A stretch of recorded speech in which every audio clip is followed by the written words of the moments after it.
Good afternoon, ladies. Thank you so much for being here for our now 4th meeting of our positive mindset sessions. And I do want to start off our meeting by, like we did last time, reviewing our rules and norms together. So I'm going to ask any of you like to read one of those up there that we put together a few weeks back? You want to volunteer to read the first one? I'll go. Respect to others' time and opinions. Perfect. Take turns speaking. Wonderful. Listen carefully to others. Be on time, respect others' time. And no cell phones. I thank you ladies for making sure those were put away. And of course being positive and supportive of each other's comments, each other's, as we're working on growing our mindsets, on our different ways that we are participating in growing our mindset and being supportive of each other's growth. Okay? So thank you very much.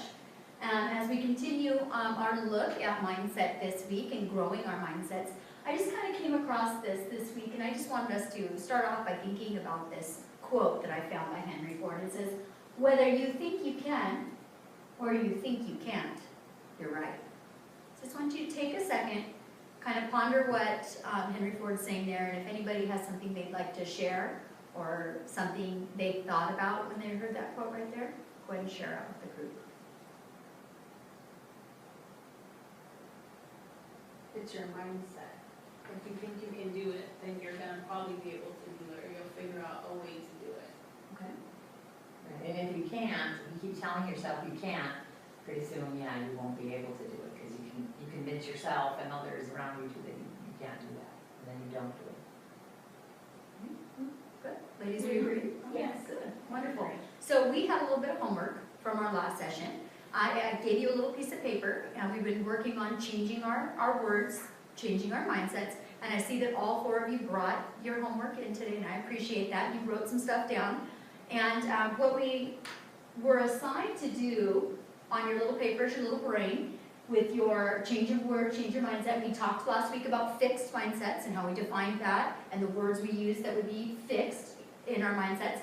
And we also talked about growth and the words that we would use in our growth mindset. And we have our little chart there in case you wanted to remember when we were discussing the activity that we did.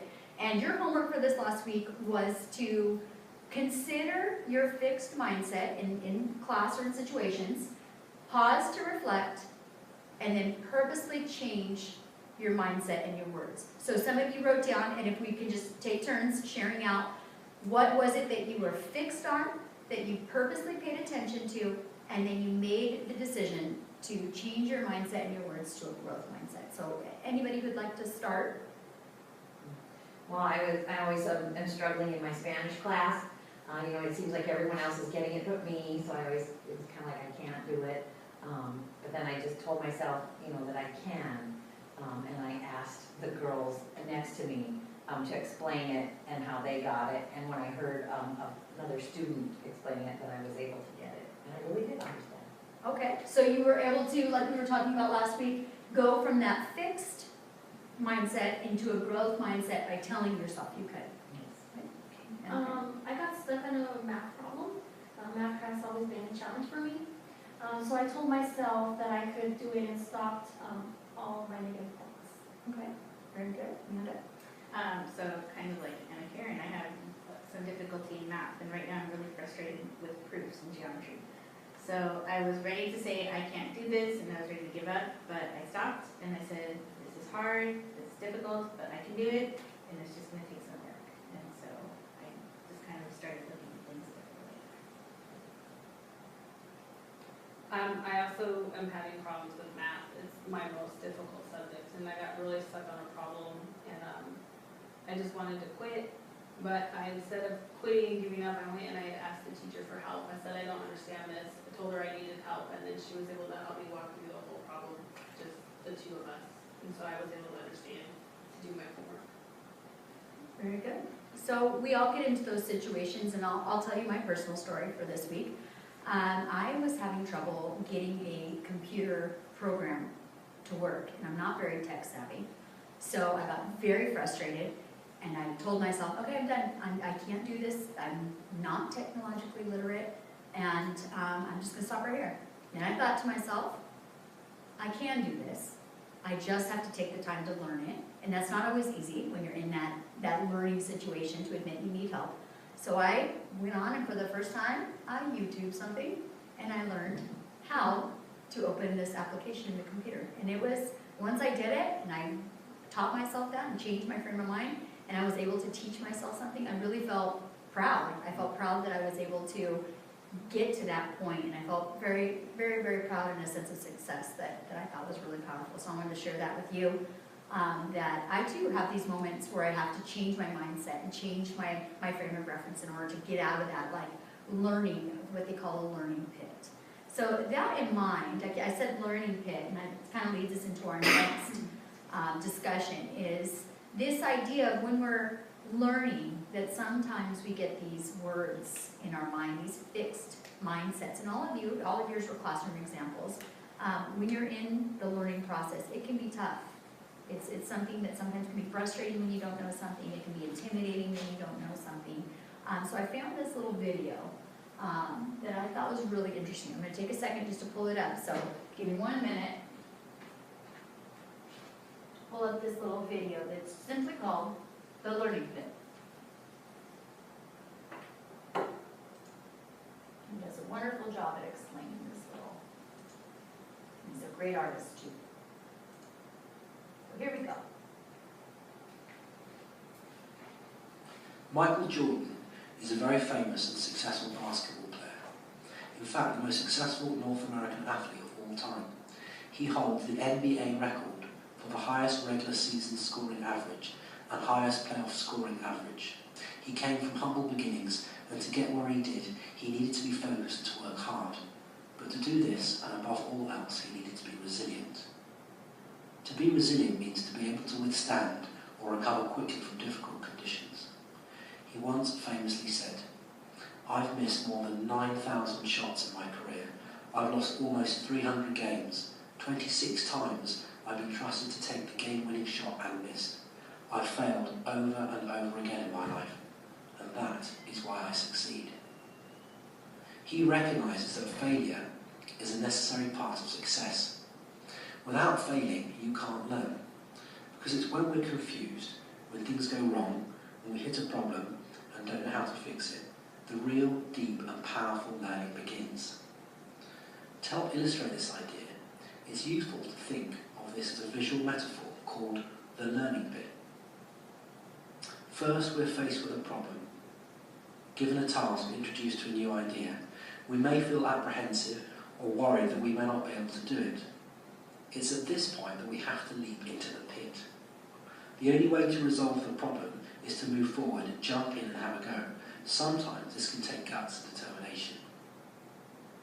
When we first face obstacles in a task and we find ourselves at a dead end, we're at the bottom of the pit. You may feel that you don't want to speak out in class for fear of getting the answer wrong, or are so confused you don't know how to start. It is at this point that we must move through this sense of fear and begin to try. Once you start applying different approaches or techniques, you begin to learn. You will make mistakes, but once you have, you'll be able to think about what went wrong and how to fix it. This way, you will develop a much deeper understanding of what you're learning. The learning pit is about learning to know what to do when you don't know what to do. When you're finally out of the pit and see what you've achieved, you'll feel an overwhelming sense of achievement and satisfaction.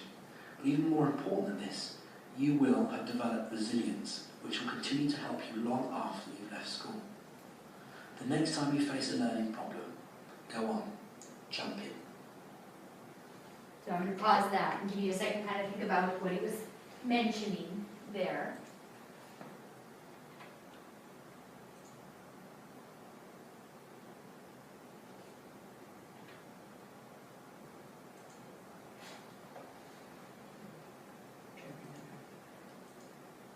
So we'll learn that. So with that video, what was it talking about? What happened there? What's the main point in the learning pit video? Is that learning is climbing out. I mean, everyone falls in, but how do you climb out? And that's the real learning. And you can't be afraid of it. You have to go for it. You have to just try. You must be able to fail in order to succeed. At the end, you feel very accomplished once you have been able to kind of go through this process, and even if you do fall in and get yourself out, that sense of accomplishment at the end makes you feel good about yourself. That everybody has to go through the same process to learn. They just maybe have to do it in a different way. Where some people's pits might be deeper and some people's pits would be a little shallower. What does that have to do with our mindset? How can our mindset help us in this process? Well, it's growth. So if it's fixed, you'll get, once you fall, you can't ever get back out. Anybody else? Well, and some people, maybe they think that they can just jump over it, but it's like you can't. I mean, we all follow that, so, yeah, we can't be fixed. Or that we just stop and avoid it completely, we have to move forward. And it means going down in the pit and learning. Right, exactly. Yeah, we all have to go through that process, right? We all talked about that we learned, each of your examples today showed that, and that you were able to persevere, you were resilient, but a lot of it had to do with your mindset, that you thought you could and you tried, and then you reached success. So a lot of what we do is what we say and think as well. And that's the basis of what we've been talking about with this growth mindset study group. I have for each of you, as we're continuing our way through our look at growth mindset, and we're just going to start this today. I want to introduce you because this is going to be part of your homework for the next session, is this little flip chart. And it's just a quick reminder for us, a way for us to start really writing down and setting ourselves some goals for our growth mindset. So like it says at the top, it says grow your mindset. And you're going to own this, so in just a second, there's a pencil in front of you, you're going to put your name on it because it's yours to keep. This second part here, flip your little tab up. The first thing we need to do is something we've been doing for the last few weeks. Let's define growth versus fixed mindset. So let's do that as a group, since we've been working on that as a group and we've kind of come up with what this means. Let's talk about it. So what does it mean to have growth mindset? What does that mean? To move. Move, very good. Move.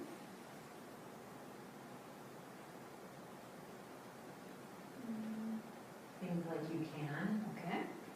Thinking like you can. What about our intelligence? We talked about that week one. Our intelligence is something that can what? Grow.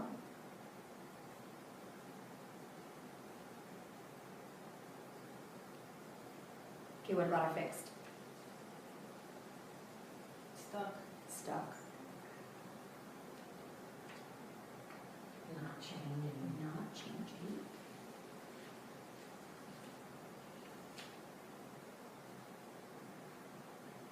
Intelligence is something you are.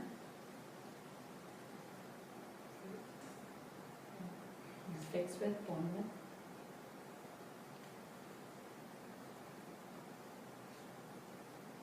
So we have looked at in the last few weeks, in the last few sessions, deeply at these two concepts. And we've been really working on paying attention to our words and our thoughts in order to move ourselves from our fixed mindset to our growth mindset. We're making the connection between what part that plays in our achievement and our success in the classroom. And that's what we've been working on. So what your assignment's going to be for the next session is you're going to work your way through this.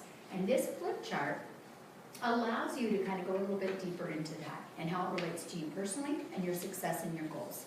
So it says the next page, if you'll turn to where it says to, you just flip it right up. Dreams don't work unless you do. And you're going to answer the questions there. What dreams do you have for this year? What dreams do you have for your future? And then what will you do to make them happen? So once you're done with that, you flip it over. Next thing you're going to focus on, it says don't let failure be our ending, make it our beginning. You're going to go ahead and look at, and we've been focusing on this as well. What is one thing that you have made a mistake in recently? Is it okay to fail? And then how will you make failures your new beginnings? And when you're done with that, you're going to work your way on to the fourth set, which talks about it's kind of fun to do the impossible. Things that you may have thought impossible, earlier this year. How do you now, with your new set of mind, growth mindsets, how do you begin to change that? And then the last page there. In this group, we don't do easy. We make easy happen through hard work and belonging. So what we're gonna work on for this next meeting, our final meeting, is we're gonna bring this back together and we're gonna share our accomplishments and we're gonna share these goals that we set with our new mindset. So, any questions about how we work on this little flip chart? Any questions about anything that we've talked about today? Is everybody okay on the homework? We're ready, set to go? Yes. All right, ladies, thank you for your time, and we will see each other at our final Positive Growth Set meeting. Thank you.